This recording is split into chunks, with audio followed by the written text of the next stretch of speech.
জাহাজ জব্দের ঘটনায় আলোচনায় অংশ নেবে না ইরান, ট্রাম্পের হুঁশিয়ারি। সংঘাতের শঙ্কা, কাল শেষ হচ্ছে যুদ্ধবিরতি। ইরান যুক্তরাষ্ট্র উত্তেজনায় হরমুজে স্থবির জাহাজ চলাচল, ফের বাড়ল তেলের দাম। এশিয়া ইউরোপের শেয়ার বাজারেও পতন। এবং ভারতের দুই রাজ্যে বিধানসভার ভোট বৃহস্পতিবার। তামিলনাড়ুতে ত্রিমুখী লড়াইয়ের আভাস, পশ্চিমবঙ্গে প্রতিদ্বন্দ্বিতা বিজেপি তৃণমূলের। স্বাগত গ্লোবাল টাইমে। বিশ্বের নানা প্রান্তের খবর নিয়ে আপনাদের সাথে আছি আমি নাফিসা হক। দেখছিলেন শিরোনামগুলো, যাচ্ছি পুরো খবরে। যুক্তরাষ্ট্রের ইরানি জাহাজ জব্দের ঘটনায় ইসলামাবাদে অনুষ্ঠেয় বৈঠকে যোগ দিচ্ছে না তেহরান। ইরানের অভিযোগ, কূটনৈতিক প্রক্রিয়া এগিয়ে নিতে ওয়াশিংটনের আন্তরিকতার অভাব রয়েছে। তবে চুক্তি না হলে ইরানকে নিশ্চিহ্ন করার হুঁশিয়ারি দিয়েছে যুক্তরাষ্ট্র। ইরানও তাদের বন্দরে মার্কিন জলদস্যুতার পাল্টা জবাবের হুমকি দিয়েছে। আর এতে ফের বাড়ছে সংঘাতের শঙ্কা। উদ্বেগ ও অনিশ্চয়তার মাঝেও ইসলামাবাদে সম্ভাব্য বৈঠকের সব প্রস্তুতি সম্পন্ন করেছে মধ্যস্থতাকারী দেশ পাকিস্তান। ধারণা করা হচ্ছে এরই মধ্যে ইসলামাবাদে উচ্চ পর্যায়ের মার্কিন প্রতিনিধি দল উপস্থিত হয়েছেন। এমন প্রেক্ষাপটে শান্তি আলোচনার জোর সম্ভাবনা দেখা দিলেও ইরান তা এড়িয়ে যাওয়ার ইঙ্গিত দিয়েছে। আপাতত যুক্তরাষ্ট্রের সঙ্গে দ্বিতীয় দফা আলোচনার কোনো পরিকল্পনা নেই ইরানের। কূটনৈতিক প্রক্রিয়া এগিয়ে নিতে ওয়াশিংটন আন্তরিক নয়। আন্তরিক থাকলে আগ্রাসী কর্মকাণ্ড চালিয়ে যুদ্ধবিরতির শর্তাবলী লঙ্ঘন করত না। মূলত ইরানি বন্দরে মার্কিন অবরোধ এবং সর্বশেষ ওমান উপসাগরে যুক্তরাষ্ট্রের ইরানের পতাকাবাহী জাহাজ আটকের ঘটনাই এই অবস্থান, বলছে খামেনির দেশ। সেই সঙ্গে যুক্তরাষ্ট্রের এমন জলদস্যুতার পাল্টা জবাবেরও হুমকি দিয়েছে তেহরান। এতে বৈঠক নিয়ে অনিশ্চয়তা আরও বেড়েছে। কড়া হুঁশিয়ারি দিয়েছেন মার্কিন প্রেসিডেন্ট ডোনাল্ড ট্রাম্প। সাফ জানিয়েছেন, ইরান যুদ্ধবিরতির শর্ত লঙ্ঘন করার পরও দেশটির সঙ্গে চুক্তি চান তিনি, নয়তো ইরানকে নিশ্চিহ্ন করে দেয়া হবে বলে জানান তিনি। যুক্তরাষ্ট্রের যে কোনো প্রতিক্রিয়া মোকাবেলায় ইরানের সব ধরনের প্রস্তুতি রয়েছে বলে জানিয়েছে দেশটির বিপ্লবী গার্ড বাহিনী আইআরজিসি। এতে সরাসরি সামরিক সংঘাতের ঝুঁকি বাড়ছে বলেও মনে করছেন বিশ্লেষকরা। পরিস্থিতি খুবই নাজুক। কূটনীতির সম্ভাবনা কমা অর্থ ফের সংঘাতের শঙ্কা বেড়ে যাওয়া, আর আলোচনা না হলে যুদ্ধবিরতির সময়সীমাও বাড়বে না। 21 এপ্রিল শেষ হচ্ছে ইরান যুক্তরাষ্ট্রের মধ্যকার 2 সপ্তাহের যুদ্ধবিরতি। আসমাতুলি, নিউজ 24। ইরান, ইসরায়েল ও যুক্তরাষ্ট্রের মধ্যকার চলমান সামরিক উত্তেজনার মাঝে তেহরানের রাস্তাঘাটে নেই তার প্রভাব। আপাতত স্বাভাবিকতার আড়ালে যুদ্ধের গভীর ক্ষত এবং তীব্র অর্থনৈতিক অনিশ্চয়তা স্পষ্ট। তেহরান সহ বিভিন্ন শহরে পার্ক, রাস্তা এবং ক্যাফেতে স্বাভাবিক দিনের মতো ব্যস্ততা দেখা গেল।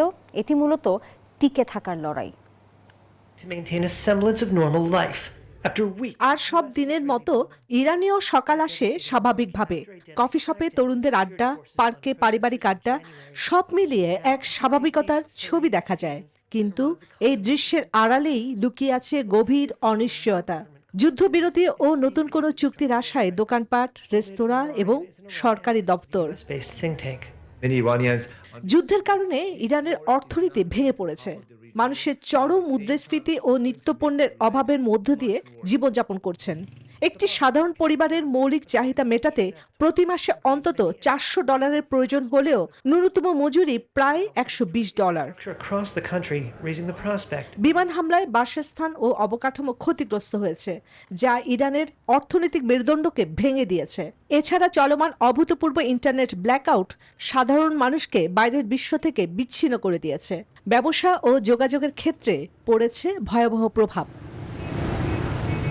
বিশ্লেষকদের মতে এই যুদ্ধ শাসন ব্যবস্থাকে বদলাতে না পারলেও অর্থনৈতিক দুর্দশা আরও বাড়াবে। নিষেধাজ্ঞা, সংঘাত ও অনিশ্চয়তার চাপে ইরানিদের ভবিষ্যৎ এখন আরো অন্ধকার। এমতাবস্থায় একদিকে সরকার সমর্থকরা রাস্তায় নেমে যুক্তরাষ্ট্র ও ইসরায়েলের মৃত্যু স্লোগান দিচ্ছে, অন্যদিকে বহু সাধারণ মানুষ যুদ্ধের ভয়াবহতায় পিষ্ট হয়ে শান্তি চাইছেন। যুদ্ধের বিভীষিকা, অর্থনৈতিক বিপর্যয় এবং অজানা আশঙ্কায় জমে থাকা এক গভীর নীরবতা এখন ইরানের রাস্তাঘাটে স্পষ্ট। চন্দ্রা, নিউজ 24। হরমুজ প্রণালীতে মার্কিন অবরোধ অব্যাহত থাকায় বৈশ্বিক তেল বাজারে ফের দেখা দিয়েছে অস্থিরতা। নতুন করে 7% দর বৃদ্ধিতে তেলের দাম প্রতি ব্যারেল প্রায় $97 দাঁড়িয়েছে। এদিকে যুক্তরাষ্ট্র নৌ অবরোধ তুলে না নিলে হরমুজ প্রণালী বন্ধ রাখার সিদ্ধান্ত অব্যাহত থাকবে বলে হুঁশিয়ারি দিয়েছে ইরান। এতে তেলের দাম আরও বাড়ার আশঙ্কা করা হচ্ছে। মধ্যপ্রাচ্যের উত্তেজনার আঁচে তেলের বাজারের অস্থিরতা এখন চরমে। মার্কিন অবরোধের জেরে ইরান আবারও হরমুজ প্রণালী বন্ধ করে দেয়, হু হু করে বাড়ছে তেলের দাম। ব্রেন্ট ক্রুড অয়েল বা অপরিশোধিত তেলের দাম 7% বেড়ে ব্যারেল প্রতি $96.69 পৌঁছেছে, যেখানে গেল শুক্রবারও এর দাম ছিল $90.38। অর্থনীতিবিদদের আশঙ্কা, নতুন করে তেলের দাম বৃদ্ধি পাওয়ায় বিশ্ব জ্বালানি সরবরাহ চেইনে দেখা দেবে বিশাল ঘাটতি। এতে বেড়ে যাবে পরিবহন খরচ, ব্যাহত হবে উৎপাদন ব্যবস্থা, বিশ্ববাজারে তৈরি হবে মূল্যস্ফীতি। ইরানে যুক্তরাষ্ট্র ইসরায়েলের হামলার পর থেকেই বিশ্বের গুরুত্বপূর্ণ জলপথ হরমুজ প্রণালী বন্ধ করে দেয় তেহরান। এরপর থেকেই অস্থির আন্তর্জাতিক তেলের বাজার। মূলত হরমুজ প্রণালীর মার্কিন অবরোধ ও জবাবে ইরানের ফের এই নৌরুট বন্ধ করে দেয় তেলের বাজারের অস্থিরতা বাড়িয়ে দেয়। বিশ্লেষকদের আশঙ্কা, হরমুজ প্রণালী ঘিরে যুক্তরাষ্ট্র ও ইরানের মধ্যকার উত্তেজনা না কমলে তেলের দাম $120 ছাড়িয়ে যেতে পারে। রনি আহমেদ, নিউজ 24। ভারতের তামিলনাড়ু ও পশ্চিমবঙ্গ বিধানসভা নির্বাচন নিয়ে চলছে শেষ মুহূর্তের প্রচারণা। আগামী 23 এপ্রিল এক দফায় তামিলনাড়ু রাজ্যের 234টি আসনে ভোট গ্রহণ অনুষ্ঠিত হবে। এই রাজ্যে মূলত 3টি প্রধান জোট ডিএমকে, এআইএডিএমকে এবং বিজয় থালাপাতির রাজনৈতিক দল টিভিকের মধ্যে ত্রিমুখী প্রতিদ্বন্দ্বিতা হবে বলে ধারণা করা হচ্ছে। আর এদিকে একই দিন পশ্চিমবঙ্গে অনুষ্ঠিত হবে প্রথম দফার ভোট। শেষ 2 দিনের প্রচারণায় বিজেপি ও তৃণমূল কংগ্রেস ভোটারদের আকৃষ্ট করতে জোর তৎপরতা চালাচ্ছে। পশ্চিমবঙ্গে দ্বিতীয় দফা ভোট হবে আগামী 29 এপ্রিল। ভোট 2 রাজ্যে নির্বাচনে বিজেপির পক্ষে প্রচারণা চালিয়েছেন প্রধানমন্ত্রী নরেন্দ্র মোদী। আর এসব রাজ্যের ফলাফল ঘোষণা করা হবে আগামী 4 মে।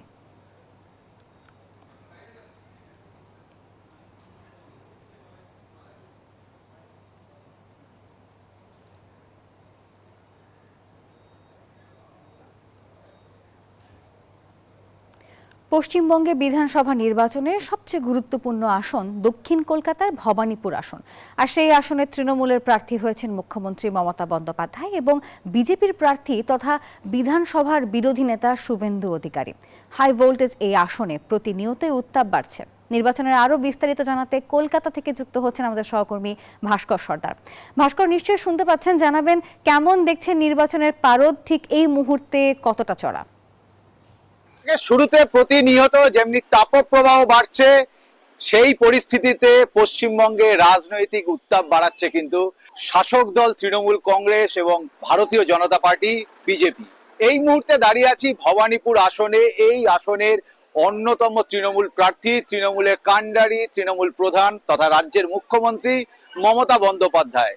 আর তার অপরতে বা তার বিপরীতে প্রতিদ্বন্দ্বিতায় নেমেছেন বিধানসভার বিরোধী দলনেতা অর্থাৎ বিজেপির শুভেন্দু অধিকারী। শুভেন্দু দার সাথে আমাদের দিদি চোখ বুঝে দিতে যাচ্ছে। আমাদের এই নিয়ে কোনো টেনশন নেই, এইখানে কেউ জায়গা পাবে না। আসবেই তো, উনি সবাই তো চাইছে উনি আসুক, বাংলাতে উনি আবার আসুক, সবাই সেটাই তো চাইছে। পরিবর্তনের পক্ষে আগে ছিল যারা, এবার আমরা 100%। 35 বছরে যদি পরিবর্তন চাই আর 15 বছরে পরিবর্তন চাইলে অন্যায়টা কোথায়? এই দুই ভিভিআইপি বা এই দুই হেভিওয়েটের প্রার্থীর লড়াই কিন্তু দেখতে পাবে রাজ্যবাসী এই ভবানীপুর আসনে। ফলে সব মিলিয়ে বোঝা যাচ্ছে যে মানুষ শুধু পরিবর্তন বা উন্নয়ন কোনটা আসবে সে তো সময় বলবে। আগামী 4ই মে ফল ঘোষণা, সেই ফল ঘোষণায় জানা যাবে এই আসন কার দখলে থাকছে। রাজ্যের মুখ্যমন্ত্রী মমতা বন্দ্যোপাধ্যায় কি এইখান থেকে জয় পেয়ে চতুর্থবারের জন্য মুখ্যমন্ত্রী হবেন, নাকি বিরোধী আসনের যিনি ছিলেন অর্থাৎ শুভেন্দু অধিকারী ক্ষমতায় আসতে পারেন? গোটা শুধু পশ্চিমবঙ্গ নয়, গোটা ভারতবাসীর নজর কিন্তু এই ভবানীপুর আসনের দিকে রয়েছে এবং থাকবে। আমরা সমস্ত ফল পাবো আগামী 4ই মে ফল ঘোষণার দিন। সর্বশেষ তথ্য কলকাতা থেকে আমার কাছে এটাই থাকছে। ভাস্কর সর্দার, নিউজ 24, কলকাতা।